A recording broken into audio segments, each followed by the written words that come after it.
Amen. Asseyez-vous, que Dieu vous bénisse. Amen.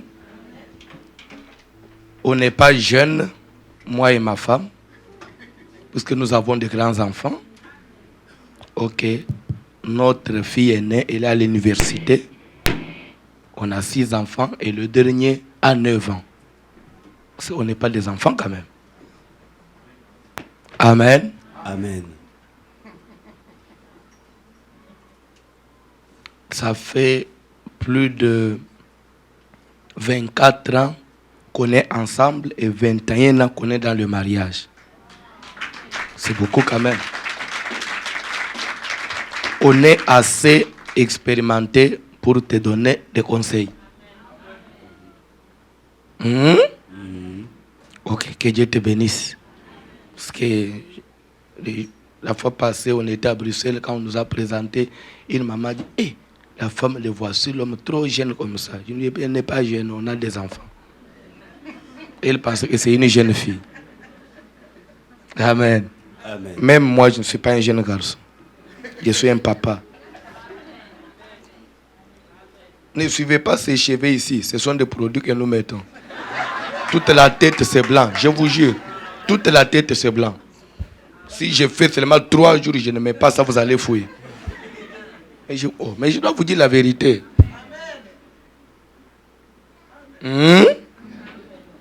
Ok, je vais passer à l'enseignement. Tu es ici pour l'enseignement. Il faut retenir l'essentiel. Toi, tu vas sortir avec autre chose.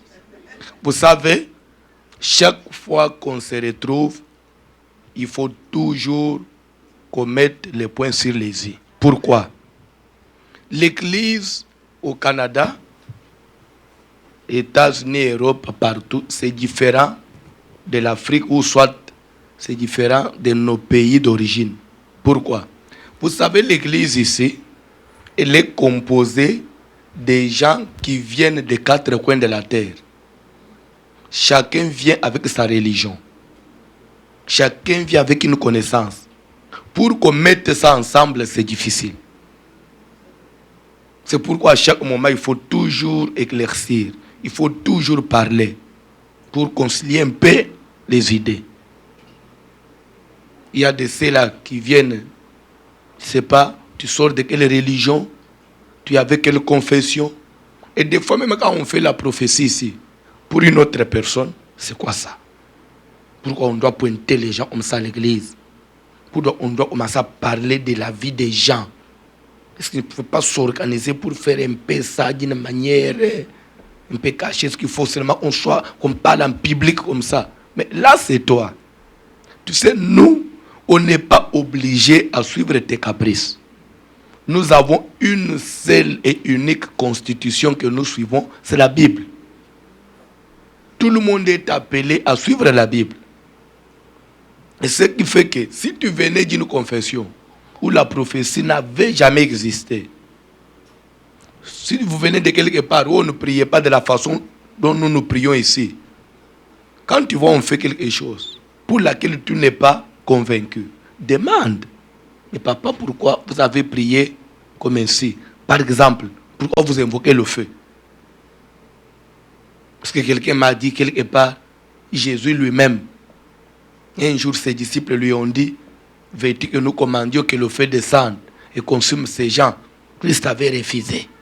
Mais pourquoi vous invoquez le feu? Jésus avait refusé, papa. Amen. 1 Corinthiens 14. Nous allons vite. Ce n'est pas encore la prédication, restez assis. Ce n'est pas encore la prédication.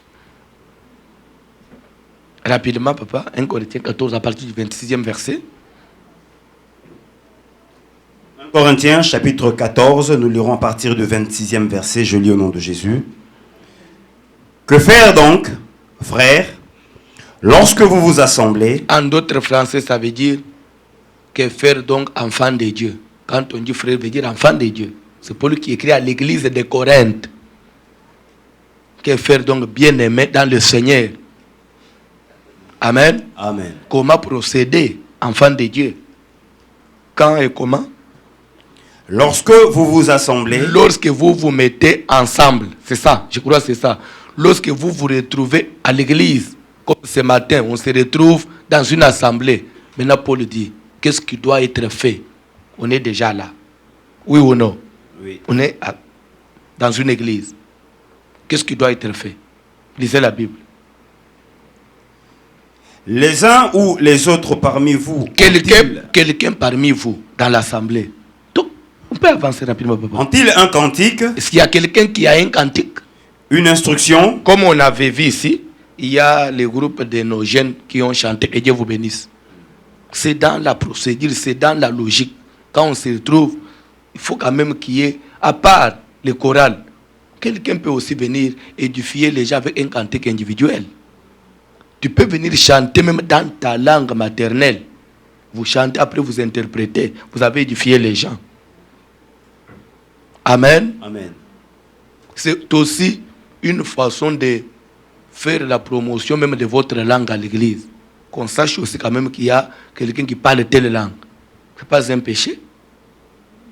Dieu, c'est un Dieu qui écoute toutes les langues. Amen. Continuez, papa. Une instruction. Une instruction. Une révélation. Une révélation. Une langue. Une langue. Une interprétation. Interprétation des langues. Que tout se fasse pour l'édification. On dit tout ceci peut se faire seulement pour édifier l'église. Quand vous savez, on quitte la maison, on a des problèmes dans la tête, l'autre toute la nuit n'a pas dormi, c'était la guerre avec son mari. Maintenant tu viens là, directement je commence la prédication. Non, on doit d'abord vous préparer. C'est pourquoi à partir des cantiques, on peut vous préparer. Pour que tu oublies un peu ces soucis-là. Les factures que tu as là, hein, d'ici c'est la fin du mois, d'ici là, je crois déjà, après demain c'est la fin du mois, il faut payer les factures, oui ou non? Et les loyers, même les crédits bancaires que tu avais, tu sais, c'est dans des jours. Tu as oublié. L'échéance tombe quand? Les 30. Les premiers, déjà, il faut vous acquitter. Tout ça, ce sont des problèmes. Hein? L'autre, il est là. Il a déjà reçu l'ordre de quitter. Sans papier. Il est mal à l'aise. Et pour que la parole de Dieu trouve la place, il faut d'abord qu'il soit édifié. Par les cantiques, par des hymnes, par des révélations. C'est ce que Paul dit, avant toutes choses, commencez par là. Continuez, papa. En est-il qui parle en langue, que 2 ou 3 au plus parlent, chacun à son tour, et que quelqu'un interprète. Je ne vais pas prendre trop de temps là-bas. On dit pour ce qui concerne les parler en langue, ça ne peut pas se faire dans le désordre. Que 2 ou 3 seulement, au maximum, parlent.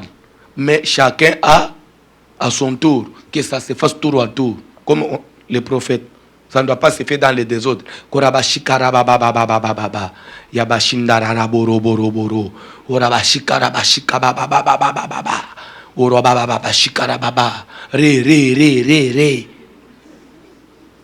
Aventurier. Continuez, papa.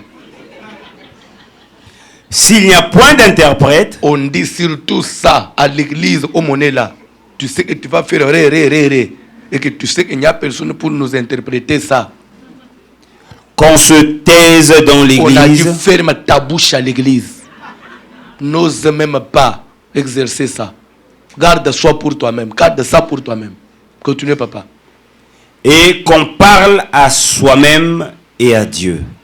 Tu vas le faire chez toi à la maison. Pas ici. On n'a pas besoin de ça ici. Surtout quand on va prier là, n'ose pas le faire. Fais ça dans ta chambre. Continuez, papa. Pour ce qui est des prophètes, maintenant on a fini pour le parler en langue. Mais on dit pour ce qui concerne les prophètes, que quelqu'un va vous dire, la Bible dit, la loi et les prophètes, c'est jusqu'à Malachie. Mais comment vous, on est dans la nouvelle alliance, il y a les prophéties. C'est on lit Nouveau Testament, Ancien Testament. Nouveau. On dit pour ce qui concerne les prophètes, lisez la Bible. Que 2 ou 3 parlent et que les autres jugent. Que les autres suivent. Les autres qui? Les autres prophètes. Vous savez, tout ça c'est parce que le diable est en train de combattre. Mais je sais que la victoire viendra toujours. Amen. Vous savez, si la porte s'ouvre et que j'arrive au point où je peux amener même 4 ou 5 prophètes, c'est alors que vous comprendrez même l'ambiance de la prophétie. Vous savez, à Kinshasa, là-bas, des fois, on peut avoir 20 prophètes. Vous êtes là, vous priez, vous laissez. L'autre prophétise, il finit, l'autre ramasse, il termine, l'autre. Et vous voyez même la chaleur à l'église. C'est pourquoi on dit, pour ce qui concerne des prophètes au pluriel, ces dons-là, c'est vraiment ça de l'ambiance, si tous ils sont nombreux. Dieu fera grâce. Amen. Même pour les voyages prochains. Amen. Jamais même encore 1 ou 2. C'est la grâce, c'est une richesse que Dieu a donnée à l'église. Amen. On ne peut pas éteindre ça. Parce que toi, tu es mal à l'aise quand on prophétise. Non. Mal à l'aise de quoi?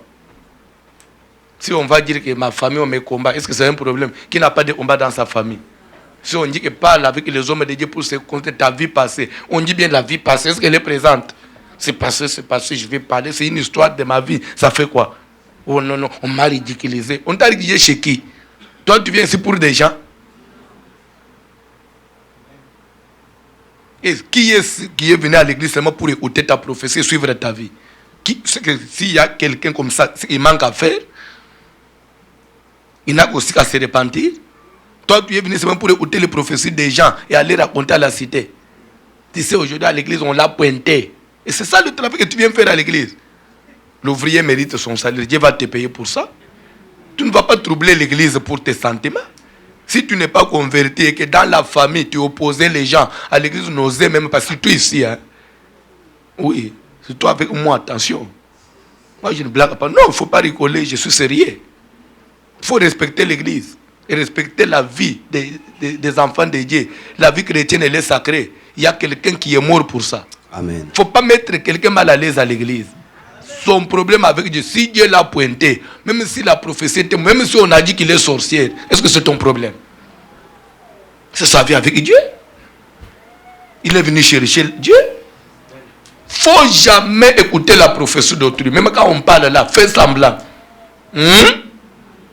Disait papa.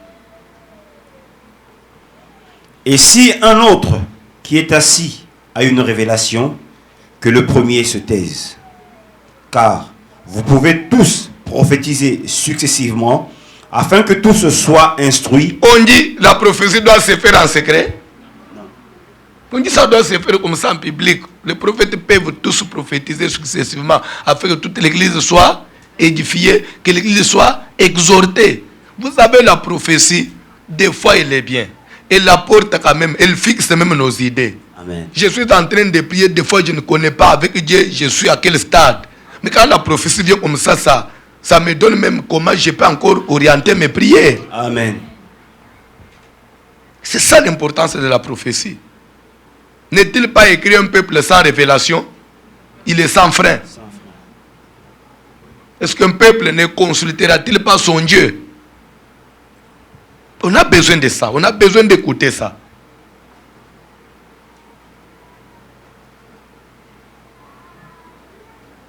Amen. Amen.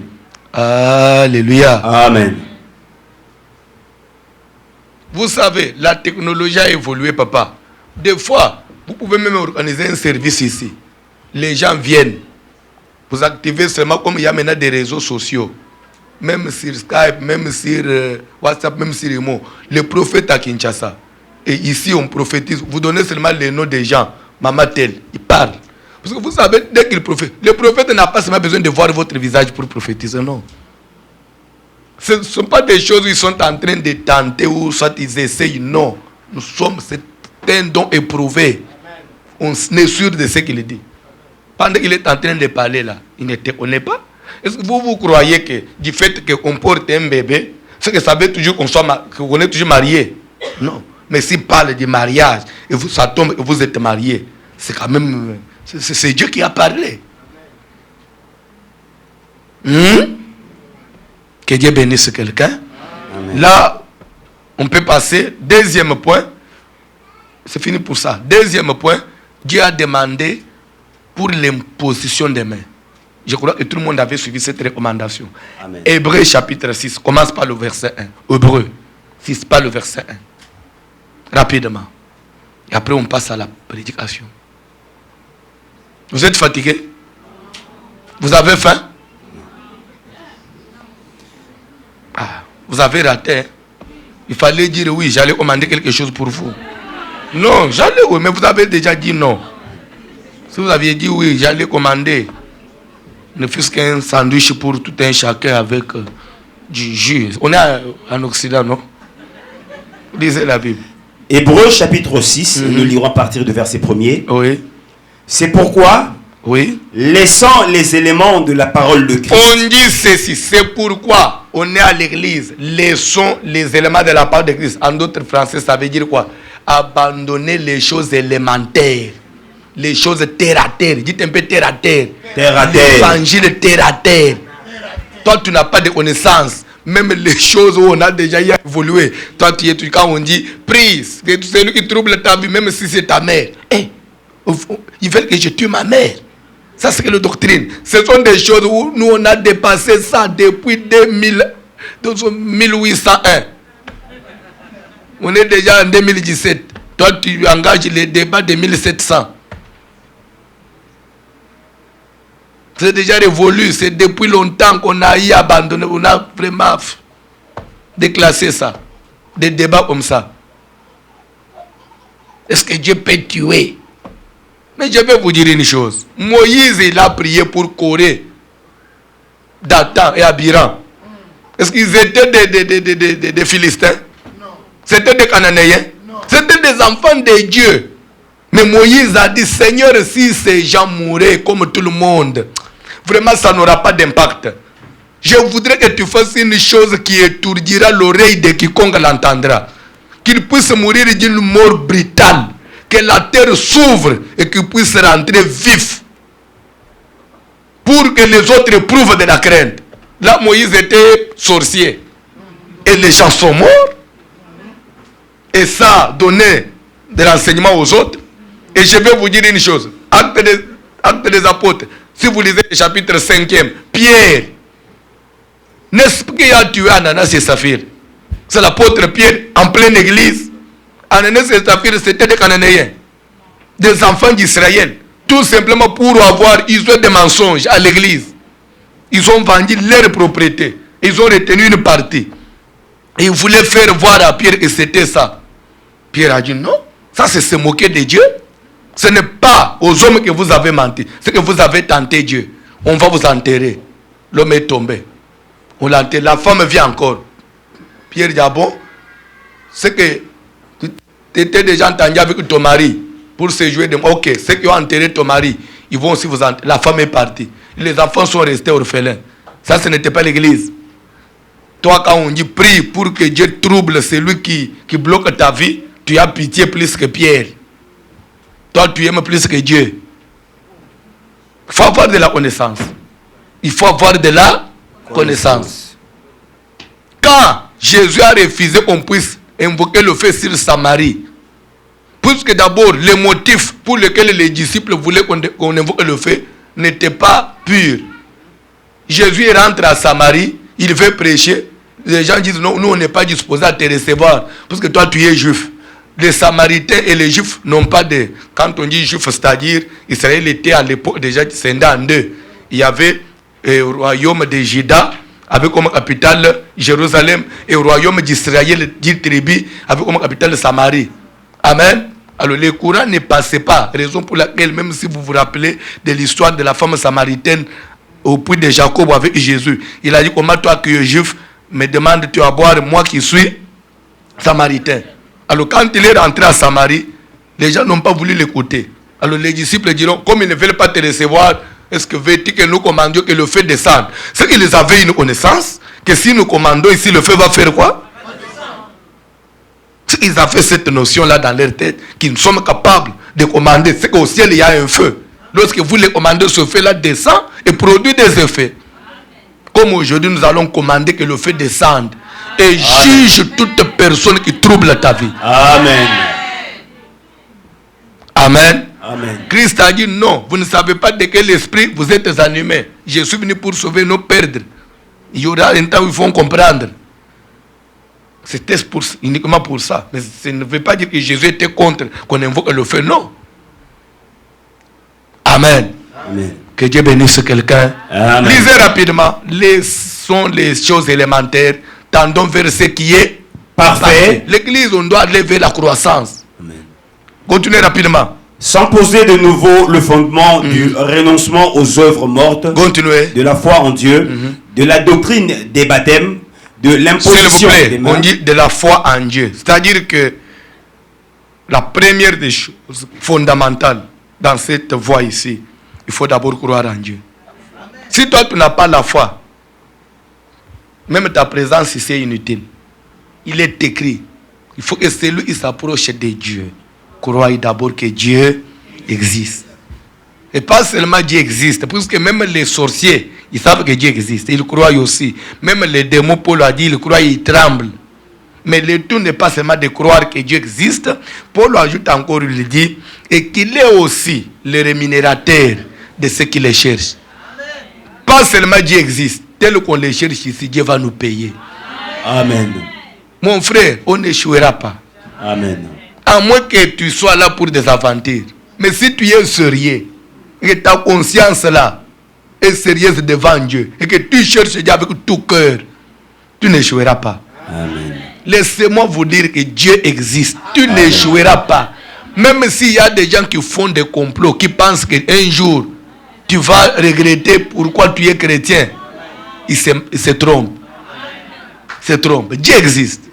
Et quand on les cherche, il finit toujours par établir la différence. Amen.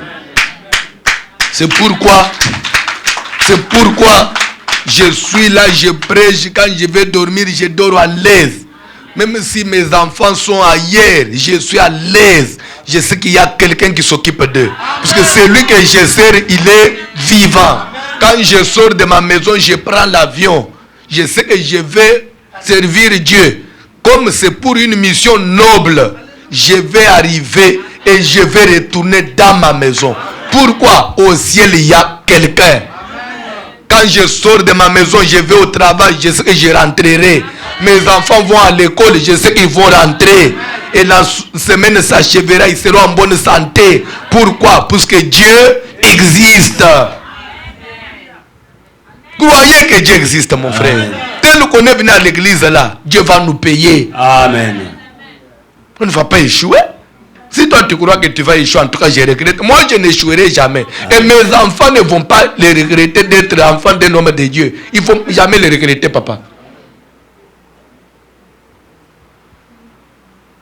Dieu existe. La foi en Dieu. Dieu. Continuez, papa. Premier point. Attention. Ça, il faut respecter. La foi en Dieu. De la doctrine des On baptêmes. dit la doctrine. Si vous voyez, on a écrit baptême au pluriel. Amen. Amen. Pourquoi on met baptême au pluriel? Parce qu'il y a plusieurs baptêmes. 1. Baptême d'eau. 2. Baptême de l'esprit. C'est pourquoi on a dit baptême au pluriel. Jésus a dit à Nicodème, si quelqu'un n'est pas baptisé d'eau et d'esprit, baptême c'est au pluriel. C'est pourquoi on dit doctrine de baptême. Amen. Mais il n'y a qu'un seul baptême d'eau. Et un seul baptême aussi de l'esprit. Il n'y en a pas deux. Sauf que on peut vous baptiser 4-5 fois. Aussi longtemps qu'on n'est pas convaincu de ton premier baptême, que cela est vraiment conforme à la doctrine, on peut vous rebaptiser même 4-5 fois. Mais c'est toujours un seul baptême. Acte des apôtres 19, Paul a baptisé les gens que Jean-Baptiste avait baptisés.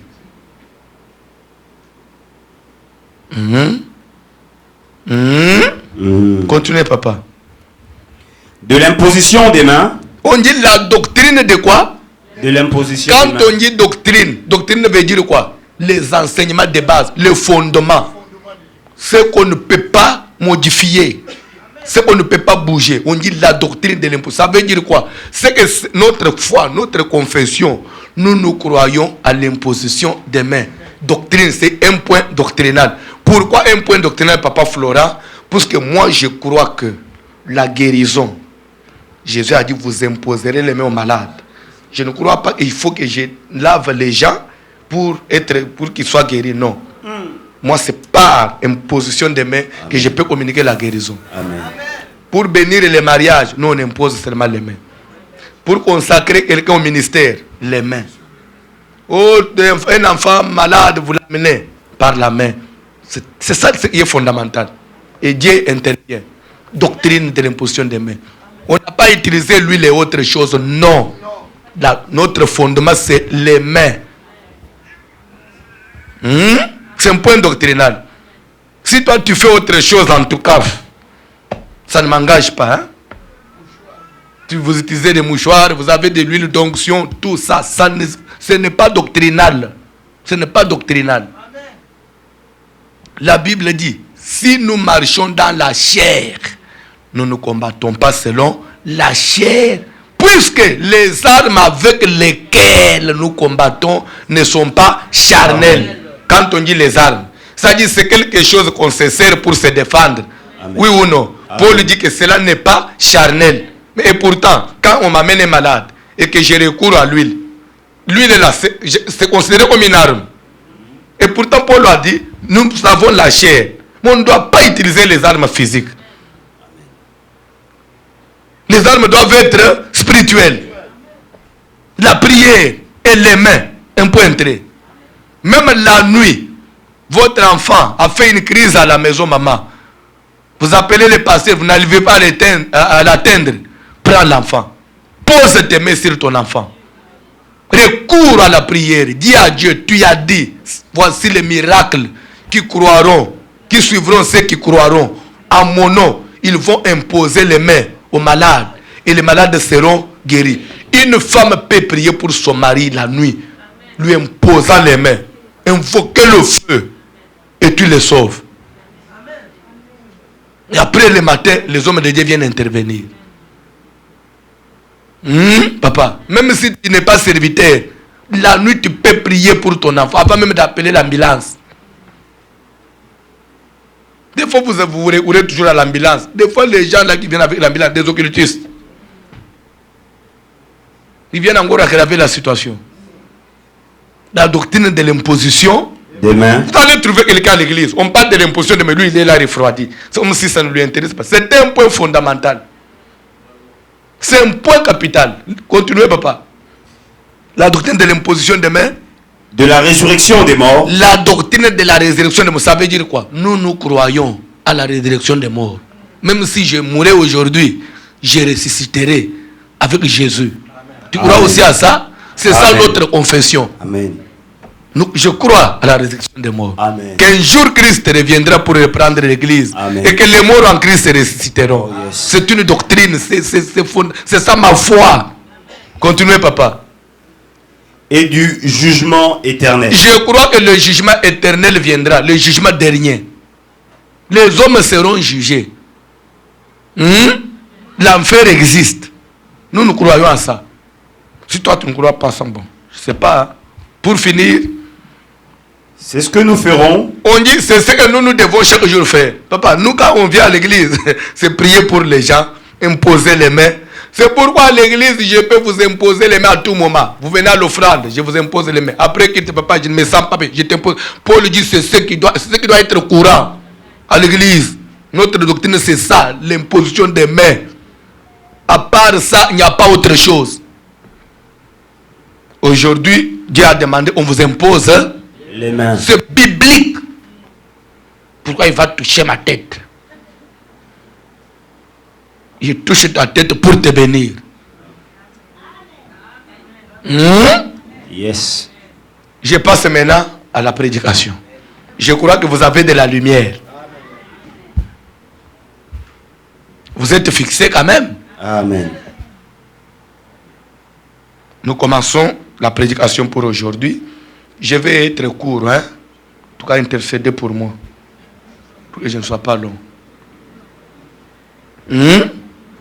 Vous allez intercéder. Surtout toi, tu n'aimes pas que je sois long. Que Dieu bénisse quelqu'un. Amen. Nous parlons sur malgré la loi, j'entrerai. S'il vous plaît, je vais conclure ce thème aujourd'hui, parce que demain, je vais commencer autre chose. Comment vaincre l'esprit des morts? Pendant 2 jours, lundi et mardi, je vais parler sur ça. Comment quelqu'un peut arriver à vaincre l'esprit des morts? Des fois, on nous dit, vous priez parce que vous avez peur de la mort. Tu crois qui ne mourra pas? Ce n'est pas un problème. Je sais bien que tout le monde mourra. Mais au temps venu, au temps fixé par Dieu. Amen. Amen. Amen. Malgré la loi, j'entrerai. C'est sorti de la bouche de qui? De la reine Esther. Du fait seulement qu'Esther dit, tout le monde sait qu'il existe une loi. Pourtant, peine de mort à quiconque entre chez les rois sans qu'il soit invité. Et c'est là, dans la vie sauve qu'à qui le roi tendra le bâton, le spectre d'or. Du fait qu'Esther dit ça, elle qui était l'épouse du roi, elle qui était dans la cour du roi. Mais dis-moi, malgré qu'elle était dans la cour, mais quelque part elle dit qu'il y a une loi qui ne me permet pas de vivre toute liberté, malgré que je suis dans la cour. Bref, ça veut dire quoi? Du fait qu'Esther soit mariée au roi, cela n'a pas détruit les lois. Et pourtant, qui est Esther? Qui est le roi? Et la cour du roi, c'est quoi? Esther, c'est l'image de l'église. Le roi, c'est l'image de Christ. Et la cour, c'est ça la vie chrétienne. Nous sommes l'épouse du roi, oui ou non? Amen. Et nous vivons dans la cour, oui ou non? Amen. Malgré qu'on soit dans la cour, n'oubliez pas, les lois existent encore. C'est là même que l'enseignement de la délivrance trouve ses racines. Que personne ne te trompe. Parce que tu as accepté Jésus, que tu n'as pas besoin de la délivrance. Esther avait accepté, Esther avait gagné le mariage, mais elle avait encore besoin de combattre. Quand il dit allez jeûner 3 jours, 3 nuits pour moi, après quoi je vais affronter la loi. Elle le fait où? Dans la cour du roi. C'est que même étant dans le Seigneur, il y a encore à combattre. Que personne ne te trompe, comme toi tu as accepté Jésus, il n'y a point de condamnation pour ceux qui sont en Christ. Mais comment il y a eu une condamnation pour Esther qui était dans la cour du roi? Vous n'avez pas compris? Une loi, n'est-ce pas une condamnation? Amen. Mais cette loi concernait même qui? Même Esther dans la cour du roi. Même les chrétiens, il y a des combats. Et si tu ne fais pas attention, tu peux mourir à cause des lois de famille, malgré que vous soyez dans la cour du roi, qui est l'église. Ce sont des enseignements que le diable amène pour condamner l'église dans la souffrance. Que personne ne te trompe. Oh, Jésus a déjà gêné pour nous. Faux. Jésus n'a pas dit que comme j'ai gêné, vous ne gênez pas. Non. Jésus n'a pas dit que tout est accompli. Ça veut dire comme tout est accompli, une fois quand vous acceptez Jésus, c'est fini. Non. Si cela était le cas, les Étienne n'allaient pas mourir, lapidés. Si cela était le cas, Pierre n'allait pas se retrouver dans la prison. L'église n'allait pas intervenir pour lui. Parce que lui aussi pouvait se dire tout est accompli. Mais pourquoi l'église devait défendre Pierre? Tu as besoin de la délivrance. Tu as besoin de l'intervention de Dieu. Chaque fois que vous constatez ça ne va pas, il faut recourir à la prière. Cherche l'intervention des hommes de Dieu. S'il faut même qu'on rentre avec toi dans les services de prière, on doit le faire. Amen. Vous savez, je vais parler avec Pasteur Pierre. Prochainement, si nous venons, ça sera uniquement un service de délivrance. Là, on vient, il y a jeûne tous les jours. Peut-être on mange après culte. Là, on prie pour les gens. Et le thème sera la délivrance. On aura expliqué aux gens pourquoi là-bas c'est ma délivrance, délivrance. Mais notre nourriture, c'est la délivrance. Parce que quand Paul dit au reste, frère, fortifiez-vous dans le Seigneur. Par sa force, revêtez-vous de toutes les armes. On dit au reste. Ça veut dire quoi? Après qu'on ait accepté Jésus, voilà ce qui nous reste. C'est seulement combattre. Donc après la foi chrétienne, ce qui nous reste, le devoir sacré de tous les jours, c'est combattre spirituellement. Jusqu'à ce que Jésus revienne. Pourquoi combattre? Pour rentrer en possession de nos droits. Amen. Parce que tel que tu es là, vous méritez mieux. Amen. Que ce que vous êtes aujourd'hui. Yes. Christ a dit, ceux qui viendront, ceux qui vont m'accepter seront la tête et non la queue. Est-ce qu'aujourd'hui on est la tête ou on est la queue? Il y a les autres qui ne sont même pas arrivés même au niveau de la queue, ils sont encore plus loin même que la queue. Que Dieu te bénisse. Amen. Amen. Amen. Malgré la loi, j'entrerai. Jean chapitre 5, à partir du premier verset, rapidement papa. Là, on peut s'élever. Maintenant, on peut se tenir debout. Oh, vous êtes déjà fatigué. Vous semblez être fatigué. Tu te trompes. Lisez la Bible, papa. Jean chapitre 5, nous lirons à partir du verset 1er. Oui. Je lis au nom de Jésus-Christ. Après cela, il y eut une fête des Juifs et Jésus monta à Jérusalem. Oui. Or, à Jérusalem, près de la porte des brebis, il y a une piscine qui s'appelle en hébreu Bethesda et qui a 5 portiques. Sous ces portiques étaient couchés en grand nombre des malades, des aveugles, des boiteux, des paralytiques qui attendaient le mouvement de l'eau. Car un ange descendait de temps en temps dans la piscine et agitait l'eau. Et celui qui descendait, le premier après que l'eau avait été agitée, était guéri, quelle que fût sa maladie. Là se trouvait un homme malade depuis 38 ans. Jésus, l'ayant vu coucher, et sachant qu'il était malade depuis longtemps, lui dit, « Veux-tu être guéri ?» Le malade lui répondit, « Seigneur, je n'ai personne pour me jeter dans la piscine quand l'eau est agitée, et pendant que j'y vais, un autre descend avant moi. »« Lève-toi, lui dit Jésus, prends ton lit et marche. » Aussitôt cet homme fut guéri, il prit son lit et marcha. C'était un jour de sabbat.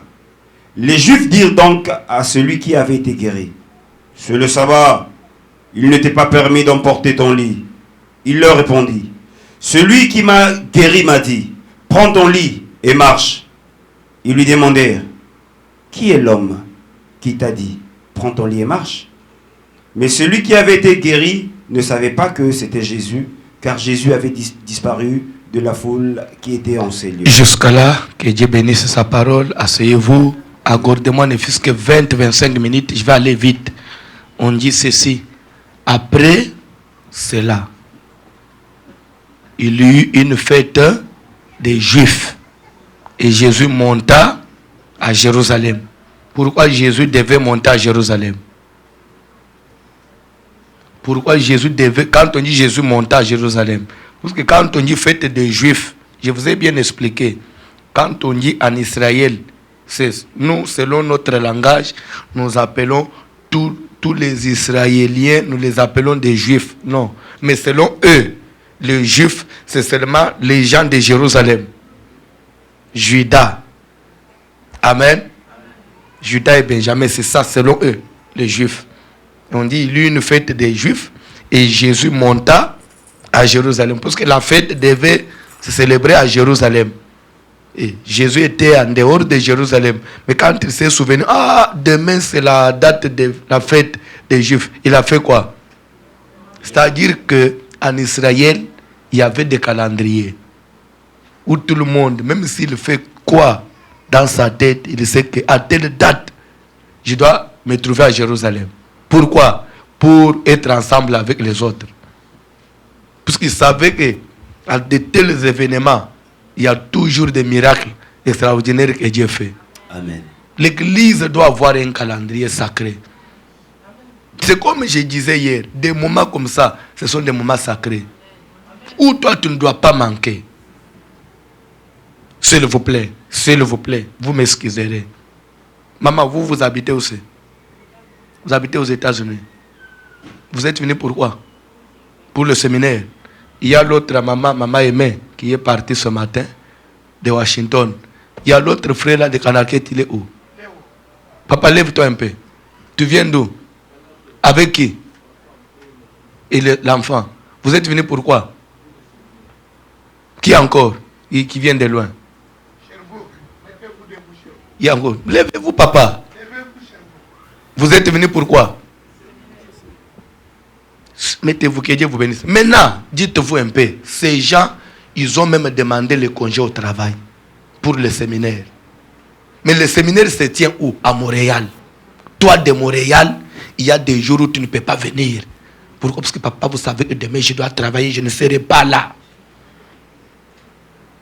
Donc, pour toi, la chose de Dieu ne te dit rien. Mais eux maintenant qui, pas seulement ils ont demandé le congé, mais ils ont payé les billets. Ils payent l'hôtel. Et ils payent l'hôtel, ils ont payé les billets. Quand on fait l'appel des fonds, ils donnent. Toi, billet free, hôtel free. Tu es sur place, pas de dépenses.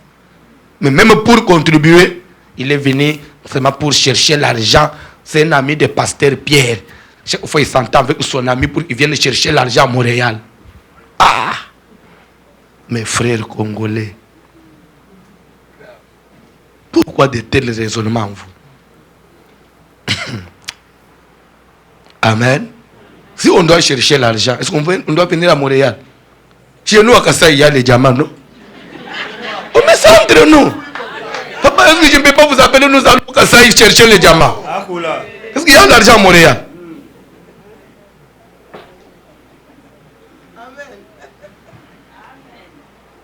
Il y eut une fête des Juifs. Et Jésus qui était Dieu, il a tout abandonné.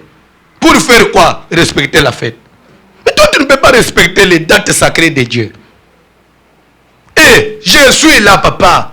Même quand je vous vois, vous semblez être fatigué là. Moi, ça m'est égal. Demandez-moi pourquoi. Tu es venu à quelle heure? Et nous, on est là depuis quelle heure? Nous, on est arrivé ici avant 11h. Il fallait attendre les fidèles. Tu sors à 12h quelque chose. Tu fais 20 minutes, tu es fatigué. Mais au travail, vous doublez des fois. Pourquoi? Parce que tu sais qu'après 1 heure, c'est quelque chose qui entre.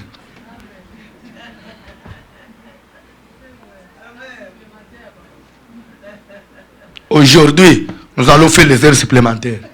Pour les heures supplémentaires. C'est quoi ça? Après tout, c'est quoi? Toi, tu veux que l'église devienne quoi, selon toi? Donc, tu veux une église où on vient 15 minutes après, on te libère. Mais quand tu restes devant la télé, quand vous restez sur Facebook, en train de communiquer avec tu connais toi-même.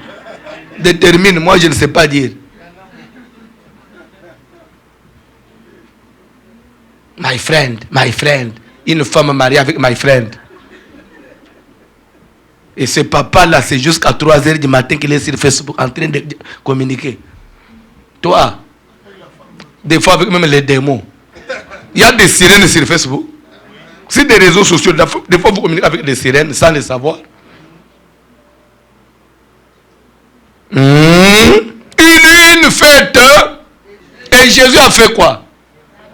Je vous en prie. Le rendez-vous prochain, que chacun prenne ses dispositions.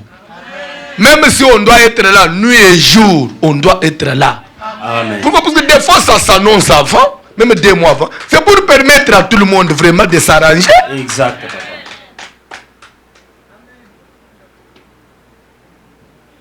Amen. Amen. Alléluia. Amen.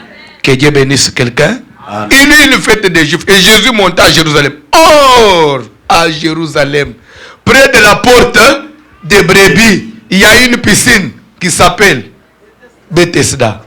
et qui avait 5 ans. S'il vous plaît, on dit près de la porte des brebis. Pourquoi on doit dire près de la porte des brebis? Cette appellation porte des brebis, ça vient faire quoi dans la Bible? S'il vous plaît, toute écriture est inspirée de Dieu, utile pour enseigner. Il y a un enseignement là. Pourquoi on dit or à Jérusalem, près de la porte des brebis? Pourquoi on dit près de la porte des brebis? Cette piscine là, on donne même sa localisation. Que la piscine était à côté de la porte des brebis. Est-ce qu'on peut nous lire la Bible? Néhémie chapitre 3. Papa, rapidement, à partir du premier verset. Rapidement. Néhémie 3. Néhémie chapitre 3. À partir du premier verset. Papa, vous pouvez lire au tableau, c'est facile. Hein? Eliashib, le souverain sacrificateur, se leva avec ses frères, les sacrificateurs. Et on dit Eliashib qui était qui? Souverain sacrificateur. Il s'est levé avec ses frères qui étaient aussi qui? Les sacrificateurs. Et ils ont fait quoi? Et ils bâtirent la porte des brebis. Ils la consacrèrent et en posèrent les battants. Continuez la lecture. Ils la consacrèrent depuis la tour de Méa jusqu'à la tour de Ananéel. La porte des brebis était bâtie par qui? Par Eliashib et ses frères qui étaient les sacrificateurs, lui-même souverain sacrificateur. Après cette porte, qu'est-ce qu'ils ont fait? Ils ont consacré la porte des brebis. Depuis la tour jusqu'à la frontière, toute la porte était consacrée. Lisez la Bible, papa. À côté d'Eliashib, bâtirent les hommes de Jéricho. À côté de lui, bâtit aussi Zakour, fils d'Imri. Les fils de Sénat bâtirent la porte des poissons. Ça, c'est une deuxième porte. La porte des poissons. À part la porte des brebis, il y avait aussi la porte des poissons. Jérusalem, la ville était clôturée. C'est ce qu'on appelle le muraille de Jérusalem. Vous vous souvenez? Et cette muraille avait 12 portes qui représentaient les 12 tribus de la maison d'Israël. Et chaque porte portait un nom. Et tous les noms avaient une signification. À part la porte des brebis, il y a eu la porte de quoi? Des poissons. Continuez, papa. Ils la couvrirent et en posèrent les battants. Suivez la lecture. Il y a un élément. Je vais vous poser une question, une interrogation. Suivez la lecture. Il y a un élément que je vais épingler. Suivez seulement la lecture. Comme ça va vous stimuler à bien suivre. Lisez, papa. Et en posèrent les battants, les verrous et les barres. À côté d'eux... Allez vite, papa. À côté d'eux travailla aux réparations Mérémoth, fils d'Uri, fils d'Akot. À côté d'eux travailla Meshulam, fils de Berekia, fils de Meshazebel. À côté d'eux travailla Tzadok, fils de Bana. À côté d'eux travaillèrent les Técoïtes, dont les principaux ne se soumirent pas au service de leur seigneur. Jojada, fils de Pazéak, et Meshulam, fils de Bézodia, réparèrent la vieille porte. La troisième porte, qui s'appelle la vieille porte. Porte des brebis, porte des poissons et la vieille porte. Rapidement, continuez. Ils la couvrirent et en posèrent les battants, les verrous et les barres. À côté d'eux travaillèrent Mélatia, le Gabaonite, Jadon, le Méronotite, et les hommes de Gabon et de Mitzpah, ressortissant au siège du gouverneur de ce côté du fleuve. À côté d'eux travailla Uziel, fils de Araja, d'entre les orfèvres, et à côté de lui travailla Anania, d'entre les parfumeurs. Ils laissèrent Jérusalem jusqu'à la muraille large. À côté d'eux travailla aux réparations Rephaja, fils d'Our, chef de la moitié du district de Jérusalem. À côté d'eux travailla vis-à-vis de sa maison Jedaja, fils de Aromaph, et à côté de lui travailla Atouk, fils de Ashabnia. Une autre portion de la muraille et la tour des fours furent réparées par Malkija, fils de Harim, et par Ashub, fils de... Jusqu'au 13e verset. À côté de travailla avec ses filles, Shalom, fils d'Aloshesh, chef de la moitié du district de Jérusalem, Hanoun et les habitants de Zanoak réparèrent la porte de la vallée. La porte de la Vallée. quantième porte. Quatrième porte. Continuez. Ils la bâtirent et en posèrent les battants, les verrous et les barres. Ils firent de plus 1000 coudées de mur jusqu'à la porte du fumier. Cinquième porte. La porte du fumier. Stop. On s'arrête là. J'ai une question à vous poser. Depuis le premier verset, on a vu la première porte, la porte de...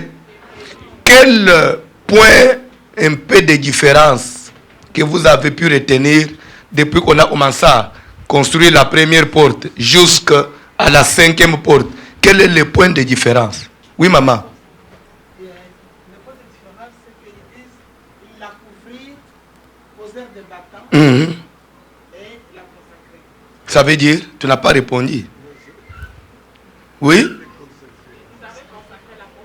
Que Dieu vous bénisse. De toutes les portes, vous allez lire tous les chapitres à la maison. De toutes les 12 portes, il n'y avait que l'unique porte, la porte des brebis, qu'il consacrait à Dieu. Et le reste des portes, on couvrait, on mettait des battants, on mettait des verrous. Mais l'unique porte des brebis, la Bible dit, ils la consacrèrent. C'était une porte consacrée.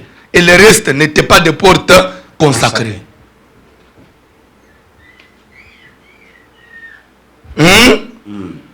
Maintenant, près de la porte des brebis qui était consacrée, il y avait une piscine. Qui avait 5 portiques. Et sous ces portiques étaient couchés en grand nombre de malades. S'il vous plaît, la piscine, pourquoi il ne pouvait pas se trouver à côté de la porte du fumier, papa? Pourquoi pas à côté de la porte de la vallée? Pourquoi pas à côté de la vieille porte? Pourquoi la piscine de Bethesda pouvait se trouver seulement à côté de la porte des brebis?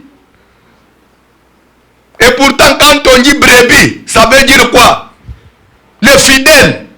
Ça veut dire que il y avait plusieurs portes. Il y a même la porte de Salomon, la porte du roi. Il y avait plusieurs portes. Mais il y avait l'unique et seule porte qui était. Alléluia. Amen. Alléluia. Amen. Destinée pour, quand on dit porte, porte ça veut dire quoi? Porte c'est l'ouverture sur le mur. Et cette ouverture permet pour 2 mouvements. Soit entrer et sortir. Quand on dit porte des brebis, c'est que c'est là qu'était destiné pour que les brebis puissent faire leur passage. Toutes les brebis qui veulent aller à Jérusalem, leur porte était là.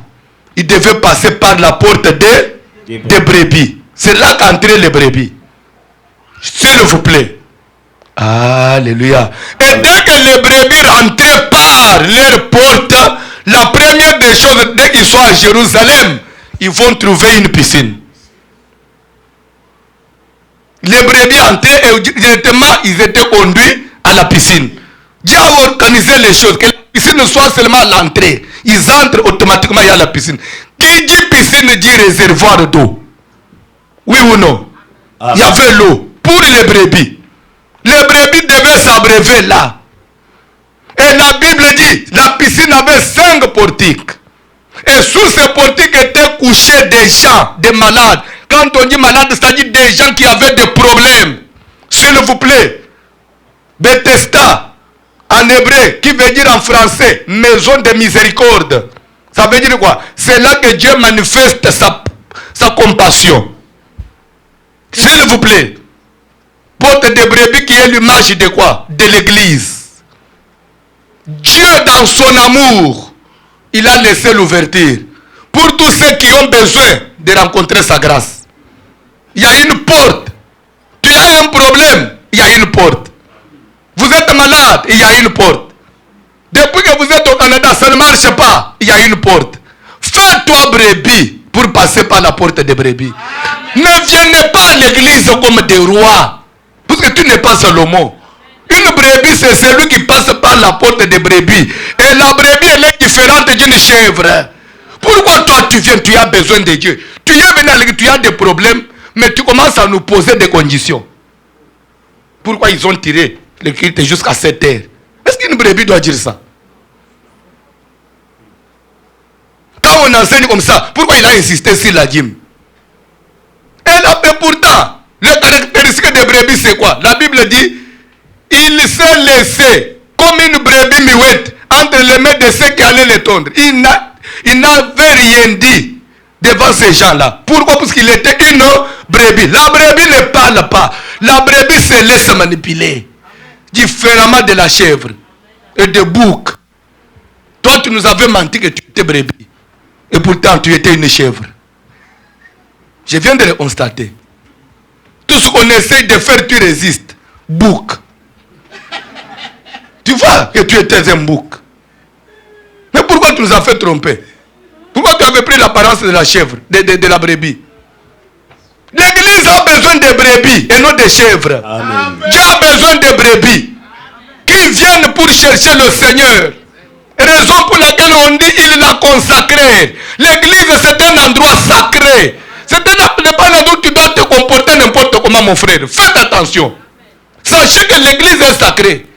Tout ce que tu vas faire à l'église, tu payeras. J'ai toujours dit, même ceux qui troublent l'église. Il y a des gens qui à l'église qui venaient avant à cause de toi. Tu les as critiqués. Pourquoi tu veux aller avant? Quand on va aller avant là, on va trouver que 5 personnes. Est-ce qu'on ne peut pas attendre que les gens viennent? Oh. Mais si toi tu venais avant, s'il y avait 5 et que vous venez à 2, ça sera 7, non? Maintenant toi tu veux qu'ils viennent avant toi pour remplir l'église. Tu veux que d'autres personnes viennent remplir à ta place. Tu es chèvre ou brebis? Est-ce qu'il y a des brebis dans cette salle? Près de la porte des brebis, près de là où entraient les brebis, il y avait une piscine.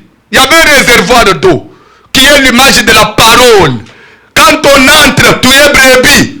Il faut directement te diriger vers le réservoir d'eau. Il faut écouter la parole. Il faut recevoir la parole. C'est la parole qui donne la forme aux chrétiens.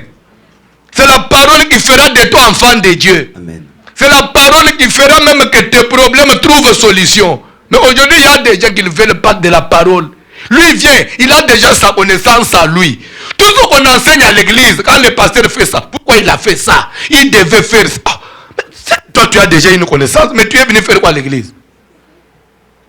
Moi, je crois que ceux qui viennent à l'église, ils ont besoin d'apprendre. Ils ont besoin d'être enseignés.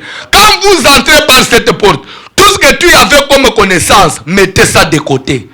Parce que si ta connaissance était utile, pourquoi ça ne nous a pas sauvés? Si c'est que toi tu connais là, c'est que toi tu défends là, si cela était meilleur, pourquoi tu n'as pas de solution?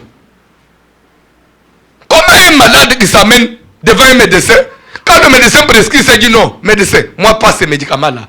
On peut faire tel examen, non, je n'aime pas cet examen, fais ça. Mais qui est un médecin qui est malade? Près de la porte, il y avait une piscine qui s'appelle en hébreu Bethesda, qui veut dire maison de miséricorde. Dieu ne fait miséricorde qu'aux brebis. Amen. Dieu ne fait miséricorde à ceux qui s'humilient, à ceux qui se laissent manipuler, Amen. à ceux qui se laissent diriger, qui se laissent enseigner. J'ai besoin que la grâce de Dieu repose sur toi. Et raison pour laquelle on dit, la piscine avait 5 portiques, 5 couloirs. Pourquoi 5? L'image des 5 ministères de la parole. 5 ministères de la parole.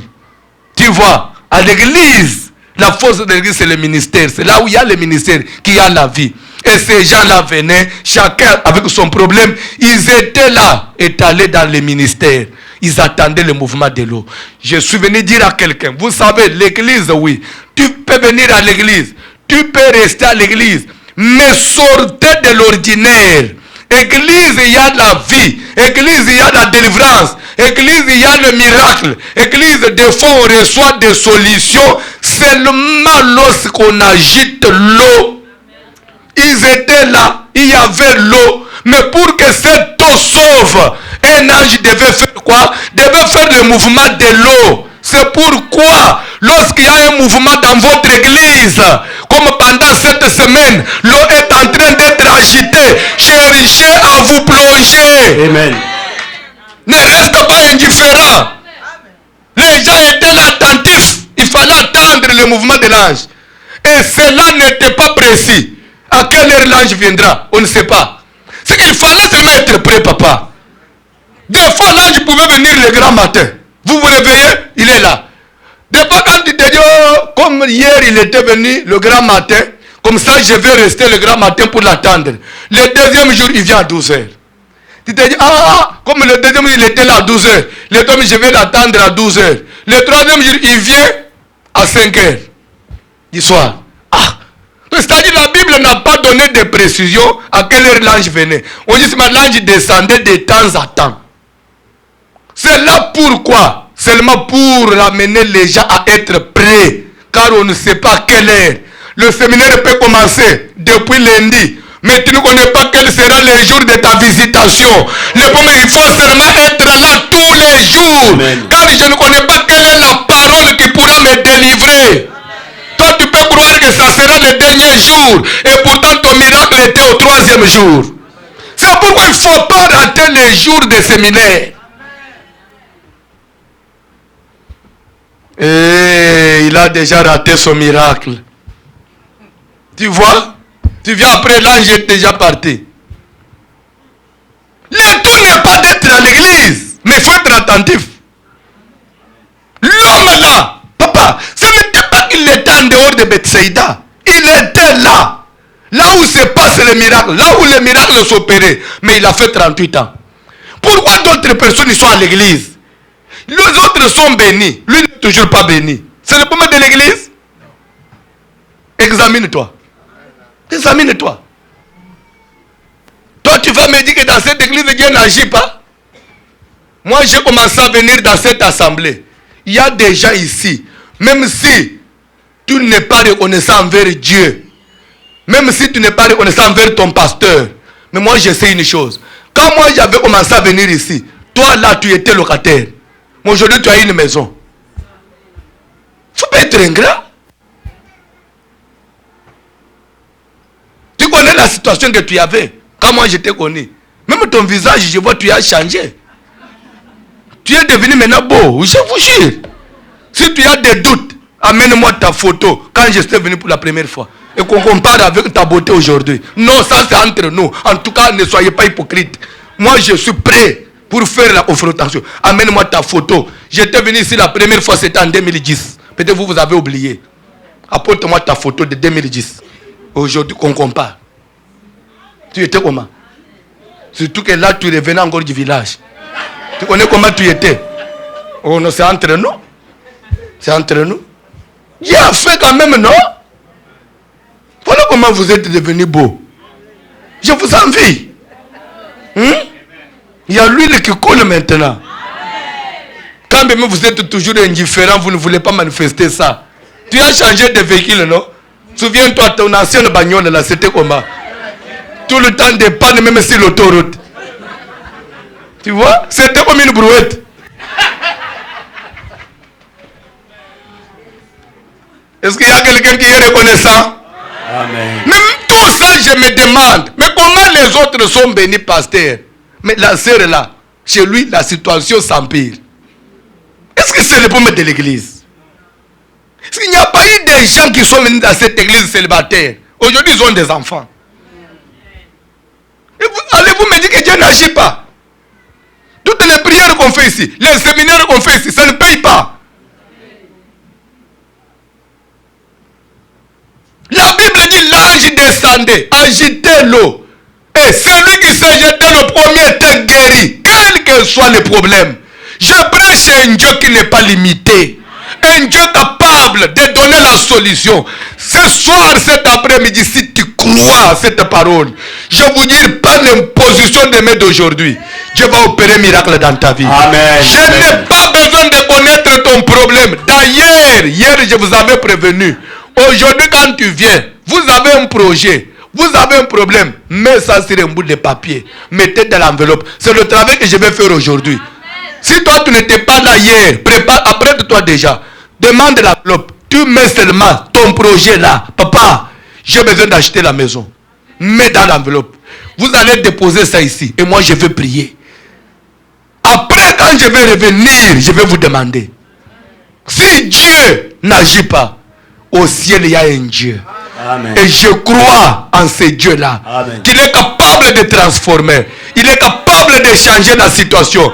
Il est capable de prendre un indigent et de le faire asseoir avec des grands. Et c'est ce Dieu-là que je prêche. Il ne faut pas être hypocrite. Dieu existe. Le Messie a fait 38 ans. Pourquoi 38 ans? Est-ce que ce Messie n'avait pas souci de sa vie? Est-ce qu'il ne voulait pas être guéri? Et si vous vous rappelez, Jésus, quand il est venu, il l'a trouvé sur place. Écoutez la question de Jésus. Monsieur, veux-tu être guéri? Pourquoi il doit lui demander comme ça? Parce que Jésus pouvait aussi se dire, si réellement tu as besoin de la guérison, mais ça fait combien de temps que tu es là? Mais l'ange, est-ce qu'il ne vient pas de temps en temps? Est-ce que tu ne vois pas comment l'ange agite l'eau? Mais il y a des gens qui sont guéris. Mais pourquoi toi tu n'es pas guéri? S'il vous plaît, si le Messie là ne pouvait pas être guéri, c'était suite à quoi? Malgré la loi. Parce qu'il y avait une loi. La loi était comment? La vie est faite de lois. Dans toutes les familles, il y a des lois. Peut-être toi tu ignores. Je ne voudrais pas que tu sois dans l'ignorance. C'est pourquoi même 1 Corinthiens 12, papa, Paul quand il commence quelque part, il dit, je ne veux pas, frère, que vous soyez dans l'ignorance. Ne sois pas chrétien ignorant.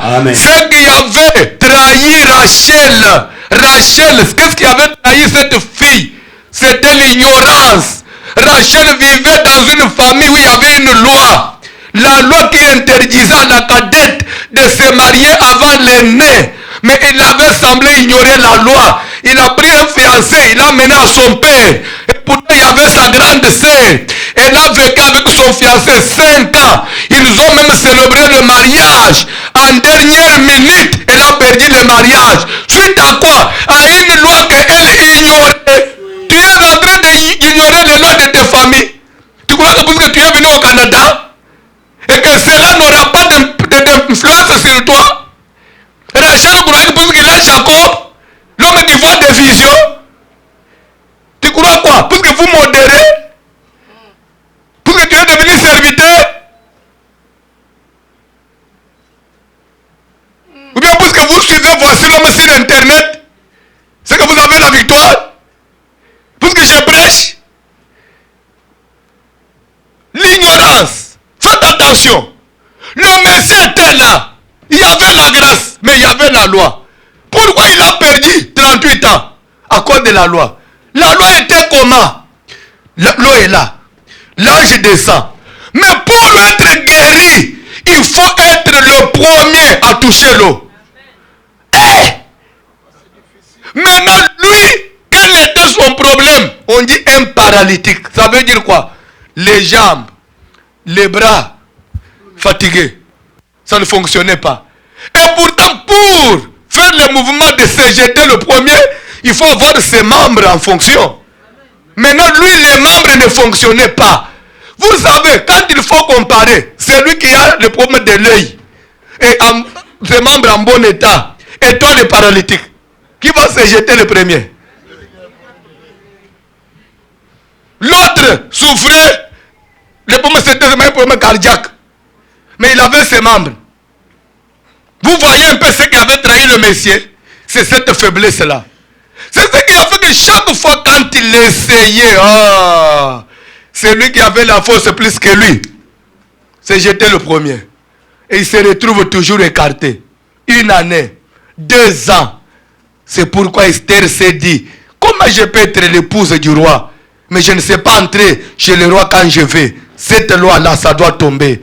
On est là pour combattre les lois et les limites. Si dans la famille, vous savez qu'il y a de ces familles, si on doit être sérieux, tu es la première personne dans votre famille qui est sortie du pays. En réalité, soyons sincères. Si les autres étaient sortis, ils étaient où? À Brazzaville, bien en Angola.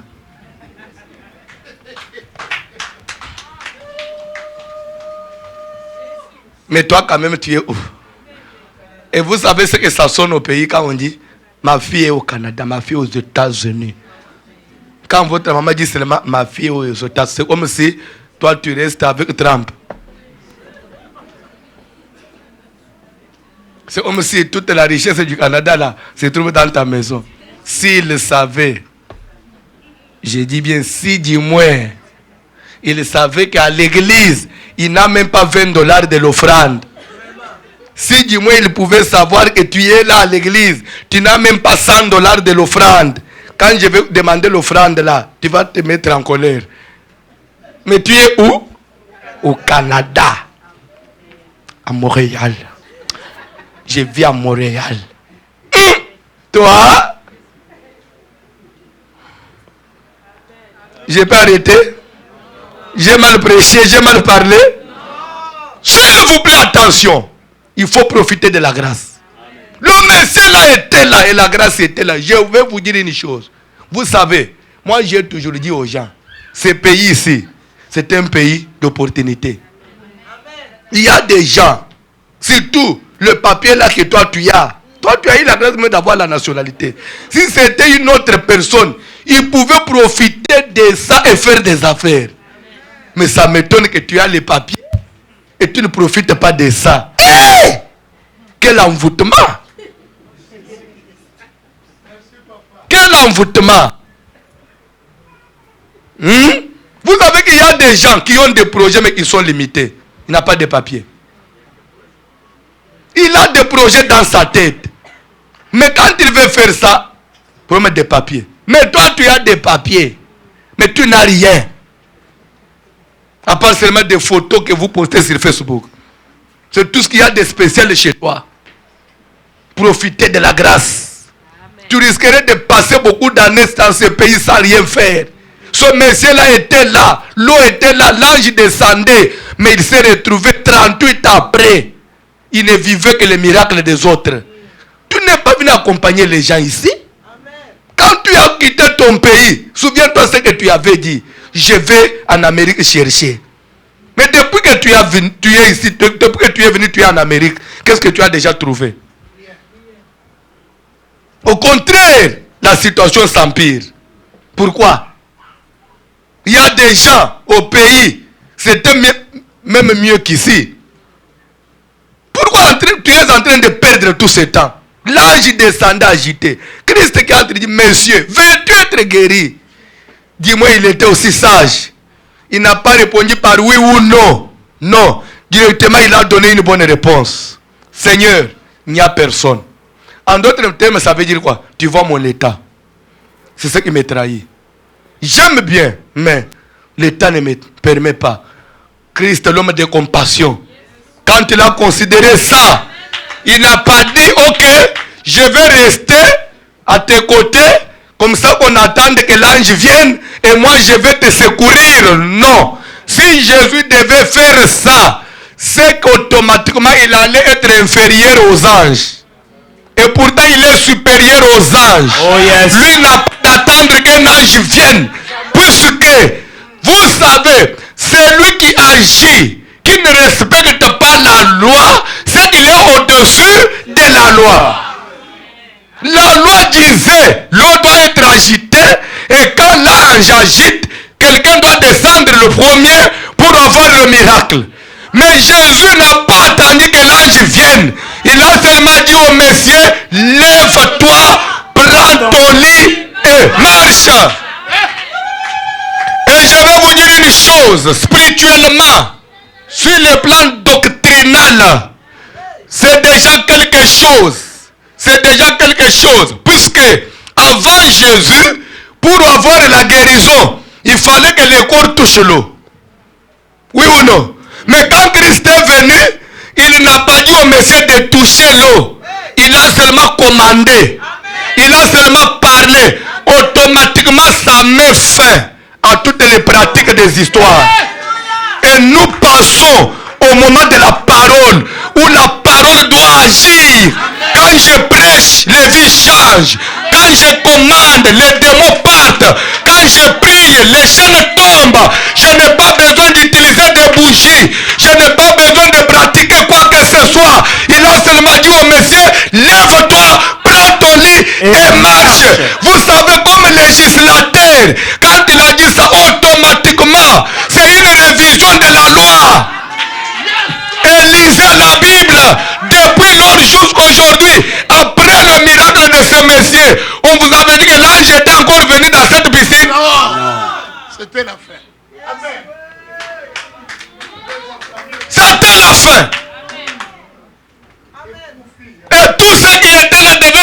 la maison.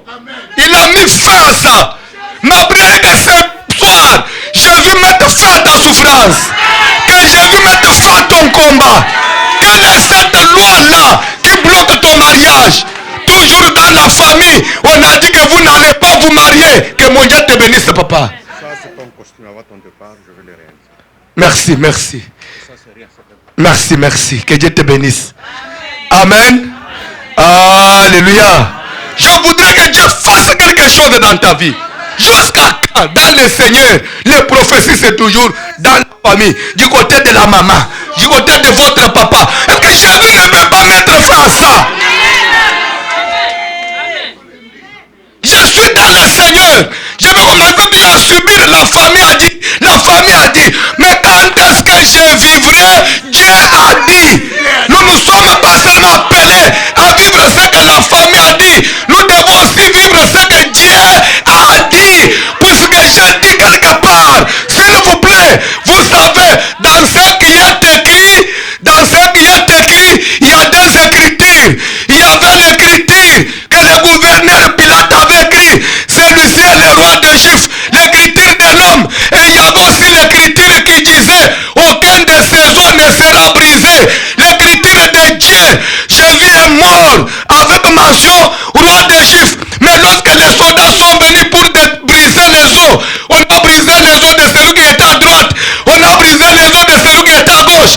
Arrivé à celui qui était au milieu, ils n'ont pas eu le pouvoir de détruire les os. Pourquoi? Il était écrit aucun de ces os. Je suis venu dire quelque chose à quelqu'un. La famille peut écrire, les sorciers peuvent écrire, mais qu'est-ce que Dieu aussi a écrit? C'est Dieu qui m'a appelé, c'est Dieu qui m'a cherché. Lui n'a pas quand même quelque chose, un projet dans ma vie. Tu veux jouer pourquoi? Refuse d'échouer. Il faut refuser le langage des hommes. Il faut refuser ma famille a dit. Nous ne sommes pas une copie conforme de la famille. Mais nous devons vivre ce que le Seigneur a dit. C'est lui qui m'a promis que je serai la tête et non la queue. C'est Dieu qui a dit, toute terre sur laquelle foulera la plante de tes pieds te sera donnée en possession. Mais bien au fourré du Canada, je dois prendre le Canada en possession. C'est pourquoi au Canada, je dois construire. Au Canada, je dois émerger. Au Canada, vous devez avoir des sociétés, être des patrons. Au Canada, vous devez engager les gens. Je suis venu dire à quelqu'un, tu n'es pas condamné 15 ans, 10 ans, travailler seulement pour les gens.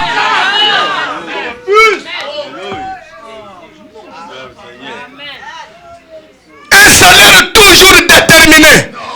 Si c'est 15 $, si c'est 20 $, tu vois comme si c'est le ciel qui s'est ouvert. Mais si tu es patron, tu peux réaliser des bénéfices dans un mois, des millions et des milliards. Je suis venu dire à quelqu'un, est-ce que cette souffrance ne peut pas prendre fin? Est-ce que Dieu ne peut pas faire quelque chose dans ta vie? Est-ce que tu ne peux pas voir grand aussi dans ta vie? Tu vas échouer pourquoi? Jésus lui a dit, lève-toi. Dieu, c'est un Dieu de ceux qui se lèvent. Je suis venu dire à quelqu'un, le Messie n'a pas demandé, mais tu sais bien que je suis paralytique. Je vais me lever comment? Il a obéi. Ne me dis pas que je n'ai pas de fonds pour commencer. Ne me pose pas de questions. Moi, je suis venu dire, lève-toi. Les fonds et le reste, c'est un problème de celui qui a parlé. Et pour terminer, son Messie là qui a vécu le miracle, il arrive sur la route, on lui demande, c'est le sabbat. Monsieur, mais tu ne sais pas que tu ne peux pas porter ton lit. Parce que c'est le sabbat. Il dit non, mais ce n'est pas moi. Il y a quelqu'un qui m'a seulement dit que lève-toi, prends ton lit et marche. Maintenant, on a cherché à savoir qui est ce quelqu'un-là. Mais c'est qui? La Bible dit l'homme qui était guéri ne savaient même pas que c'était Jésus. S'il vous plaît, papa, là ça me fait mal. Moutouane yebaki Zambete. Il ne connaissait pas Dieu. Mais dis-moi, il a eu le miracle. Mais moi, je connais qui est Jésus. Je connais Jésus. Pas seulement je connais Jésus, j'allais même accepter comme Seigneur et Sauveur. Pourquoi je dois échouer, mon frère? Tu veux échouer pourquoi? Dans cette ville, il y a des païens qui ne connaissent pas Dieu. Qui réussissent, papa Pierre. Mais nous avons Jésus. Il y a des gens qui ne prient pas, mon frère, qui émergent. Leur argent destiné à la prostitution. Mais ils ont toujours de l'argent. Moi, avec mon argent, je sers Dieu. Je vais jouer pourquoi? Il y a quelqu'un qui accepte l'échec? Je m'arrête par là. Lève-toi, on va prier. On va continuer demain. Lève-toi. Cantique, s'il vous plaît. Cantique, s'il vous plaît. Tu vas prier cet après-midi. Tu dois. Je dis bien que tu dois. N'accepte jamais l'échec. Et je suis venu dire à quelqu'un, même si tu n'as pas fait l'université, ce n'est pas ça la condition pour que tu échoues. Pourquoi vous allez échouer? Amen. Pourquoi vous devez échouer? Sois concentré, ferme les yeux, regarde-moi ici. Il ne faut pas regarder des choses inutiles. Amen. Est-ce que quelqu'un peut prier? Est-ce que quelqu'un peut dire feu? Tu sais pourquoi tu as dit feu? C'est pour que le feu descende et détruise toute barrière.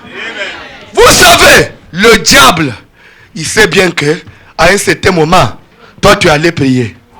C'est pourquoi il s'est bien arrangé pour mettre des barrières. Il savait qu'il y aurait une piscine pour guérir les gens. Il a condamné ce monsieur-là avec une maladie de paralysie. Comme ça, par rapport à la condition de la piscine, il est limité. Même s'il est là, mais il sera. On savait que toi, tu allais être dans le Seigneur. On a voté des lois avant, dans la famille. Que même si tu pries, que rien ne change. Esther, on savait qu'elle allait rentrer dans la cour. On a voté une loi. Même sa femme ne peut pas avoir l'accès auprès de Marie. Mais Esther a dit, non, je sais qu'il y a une loi, mais moi, je vais. Je sais que dans votre famille, tout celui qui essaye, il meurt. Ton grand frère là, il a été frappé du cancer, tu sais. Il est mort comme ça dans les conditions là bizarres. Mais pour toi, il se trompe. Tu ne vas pas échouer. Cantique s'il vous plaît, papa. Soyez concentrés.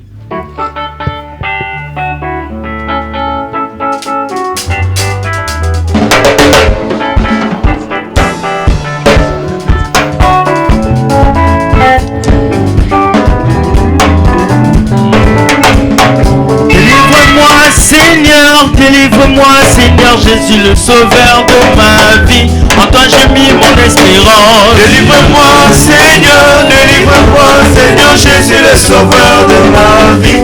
En toi j'ai mis mon espérance. Délivre-moi, Seigneur Jésus, le sauveur de ma vie. En toi j'ai mis mon espérance. Délivre-moi, Seigneur Jésus, le sauveur de ma vie. En toi j'ai mis mon espérance.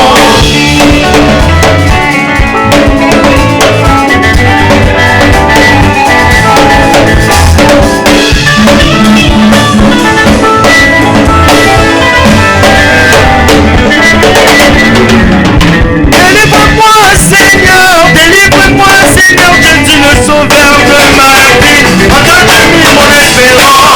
Délivre-moi, Seigneur Jésus, le sauveur de ma vie. En toi j'ai mis mon espérance. Délivre-moi, Seigneur Jésus, le sauveur de ma vie. En toi j'ai mis mon espérance. Délivre-moi, Seigneur Jésus, le sauveur de ma vie. En toi j'ai mis mon espérance.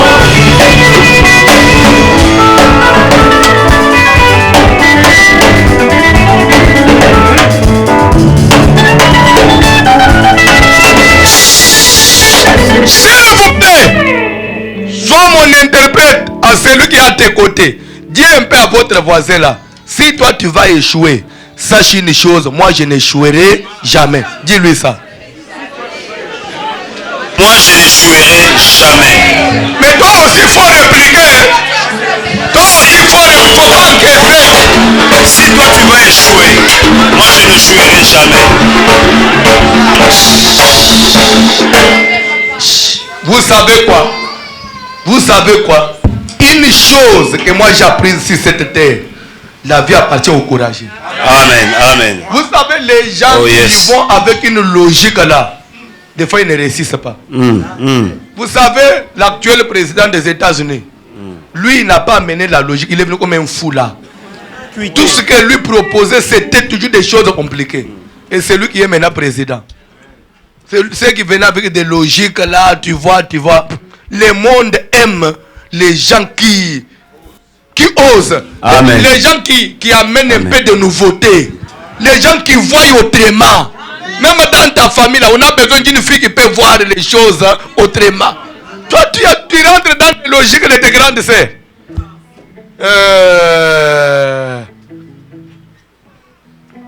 Il faut voir les choses différemment. Depuis un certain moment, moi-même dans l'évangile, je vois les choses de ma manière. Je sais que Christ est mort. Pas pour que moi je sois pauvre. Je ne vais jamais accepter d'être pauvre. Et n'accepte jamais cette condition dans ta vie. Jamais. Si tu crois à ça, tout est possible. Amen. Est-ce que quelqu'un peut prier? Est-ce que tu peux dire non à toutes les lois de la famille? Est-ce que tu peux dire non à tout ce qu'on a écrit sur toi? Est-ce que tu peux dire non à ce qu'on a établi comme logique? Prions au nom de Jésus. Au nom de Jésus, cet après-midi, je viens refuser tout ce que les ténèbres ont écrit sur moi. Je refuse la limitation. Je refuse la médiocrité. Au nom de Jésus, je ne finirai pas ma vie comme ça. Je ne finirai pas ma vie comme ça. En cet après-midi, Yahweh, je t'invoque dans ma vie. Au nom de Jésus, je viens briser tout ce qui est de la limitation, tout ce qui me bloque, toutes les lois qui ont été votées dans ma famille, toutes les lois qui sont votées contre moi et qui m'empêchent d'aller de l'avant. Au nom de Jésus, que ces lois soient détruites. Le feu de Dieu, que le feu descende afin de détruire toutes les lois du côté de mon père comme du côté de ma mère. Je détruis. Au nom de Jésus,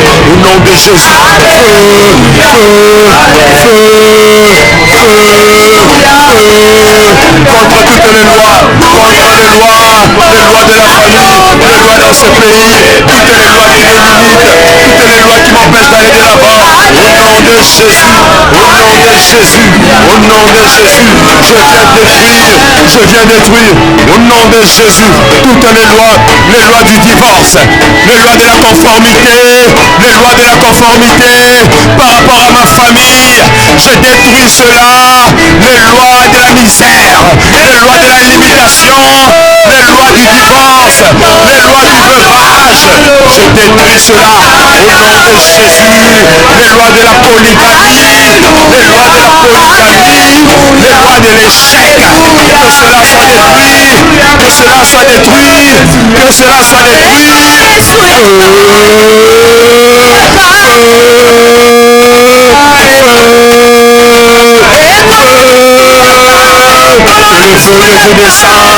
Que le feu descende, que le feu descende, afin de détruire toutes les lois des ténèbres, les situations imposées au nom de Jésus, malgré la loi, qu'importe la loi, je vais rentrer, je vais accéder, qu'importe la loi, je vais y arriver, qu'importe la loi, au nom de Jésus,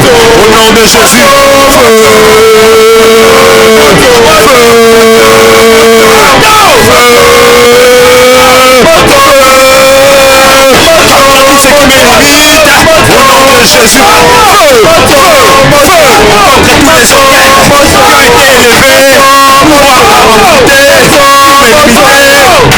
Jésus, au nom de Jésus, au nom de Jésus, au nom de Jésus, moto la Zambé. Vous savez, un jour j'ai médité là, Actes des Apôtres 12, vers le verset 10-11 quelque part, quand j'avais opéré la libération de Pierre. La Bible dit, sur la route, étant revenu à lui-même, Pierre s'est dit ceci. Ah, je vois que ce n'est plus une vision, ce n'est pas une vision. Je vois maintenant d'une manière certaine que Dieu a envoyé son ange et qu'il m'a délivré de ce que le peuple juif attendait. Ah bon? Qu'est-ce que le peuple juif attendait? Qu'il finisse comme Jacques. Comme Jacques avait fini par être décapité, lui aussi allait finir comme ça. Il y a des gens qui attendent que tu finisses comme ton père, que tu finisses comme ta mère. Ils se trompent. Ils se trompent. Tu ne finiras pas comme ta grande sœur. Non, non, non, je ne Ils finirai pas. se trompent. Non. Jacques c'est Jacques, Pierre c'est Pierre. Et d'ailleurs, la prière qu'on avait fait pour Pierre, est-ce que Jacques avait bénéficié de ça? Maintenant, toi et moi, nous sommes à l'église. Est-ce que ton père avait cette vie de prière? Comment toi, tu dois finir comme lui? Non. Tu n'as pas à finir comme ta famille. Non. Toi, c'est toi. Et d'ailleurs, tu es une marque déposée pour Dieu. Amen. Détruis tous les mauvais sorts qu'on te lance. Les mauvais sorts de la famille. Cette vie-là de conformité.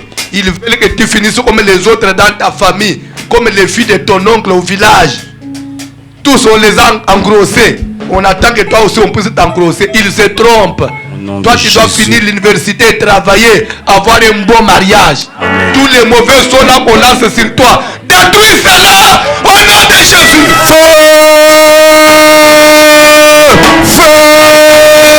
Contre tous les mauvais sorts, les implications qui sont lancées contre ma maison, toutes les mauvaises paroles qui sont lancées contre ma vie, contre la vie de mes enfants, je détruis cela au nom de Jésus. Tout cela qui veut que je finisse à terre, je refuse, comme David, je ne mourrai pas, je vivrai comme David, je confesse que je vivrai, je ne mourrai pas, je ne tomberai pas. C'est pour cela, je détruis toutes les mauvaises paroles, toutes les malédictions qui est lancée contre moi. Au nom de Jésus, au nom de Jésus, le feu,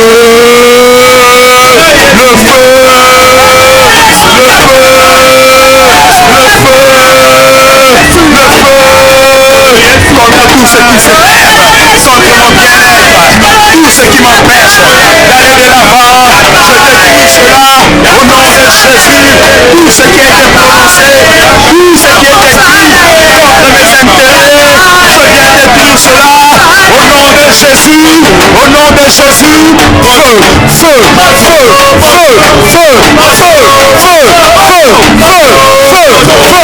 Contre tout esprit de limitation, tout esprit de pauvreté, esprit d'échec, esprit d'échec, feu contre toi,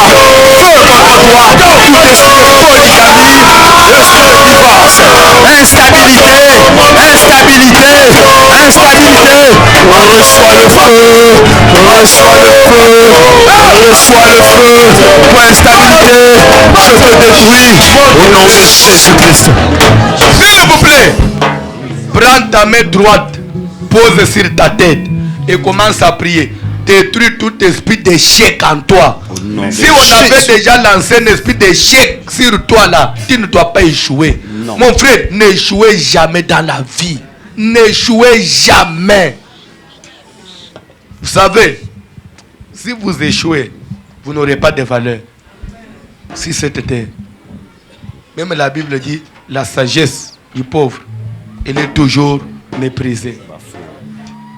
Sur cette terre, on ne respecte que les puissants. Dis à Dieu, je ne dois pas échouer. Et je n'échouerai jamais. Et chasse l'esprit d'échec dans tous les domaines. Dans tous les domaines. Surtout dans les finances. N'échoue pas. Prions au nom de Jésus. Au nom de Jésus, je viens détruire tout esprit d'échec, toute parole d'échec qui a été prononcé contre ma vie, qui a été prononcé contre ma famille, qui est prononcé contre mes enfants. Je détruis, je détruis, je détruis. Toi, esprit d'échec, sors, va-t'en. Esprit d'échec, dans mes finances, va-t'en. Esprit d'échec, dans mon foyer, va-t'en. Au nom de Jésus, que le feu de l'Éternel te détruise. Dans mon ministère, esprit d'échec, va-t'en. Au nom de Jésus, je détruis, toi échec, dans toutes tes formes, je te détruis. Au nom de Jésus, au nom de Jésus, au nom de Jésus.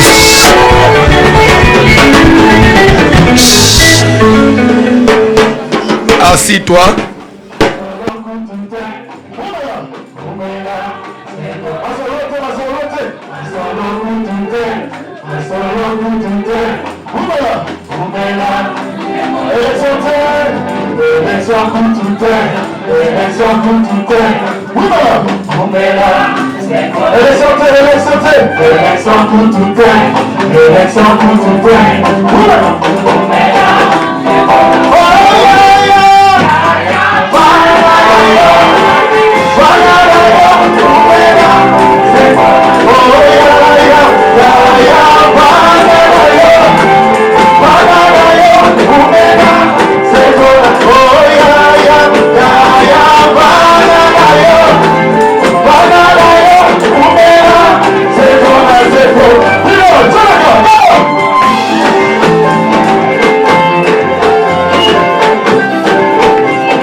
Dieu.